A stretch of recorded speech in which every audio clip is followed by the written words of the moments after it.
Uy, kamusta ka? Oh, ikaw. Yung nakikinig ngayon at baka medyo malungkot ka, nag-iisa, at parang lahat ng pangarap mo hindi natutupad. Alam mo, okay lang yan. Normal lang maramdaman yan. Ngayon gusto kong kausapin ka ng kaunti para maramdaman mo, hindi ka nag-iisa.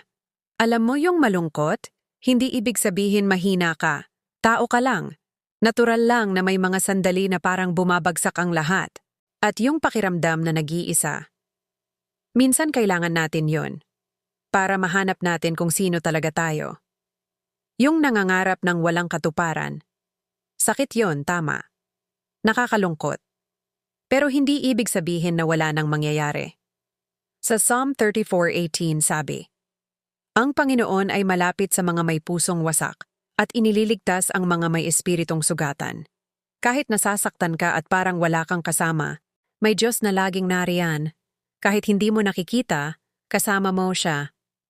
Subukan mong gamitin ang oras na to para alagaan ang sarili mo. Gawin mo yung maliliit na bagay na nagpapasaya sa'yo.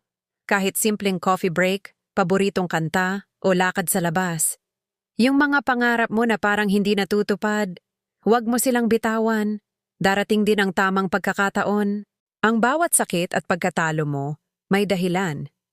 Pinaghahanda ka lang ng Diyos para sa mas maganda at mas tamang biyaya sa buhay mo.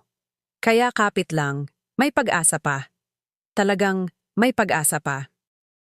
Panginoon, salamat po sa bawat puso na sugatan ngayon.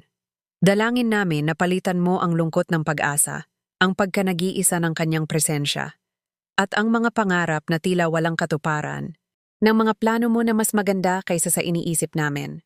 Palakasin mo po ang aming loob at iparamdam na hindi kami nag-iisa. Amen.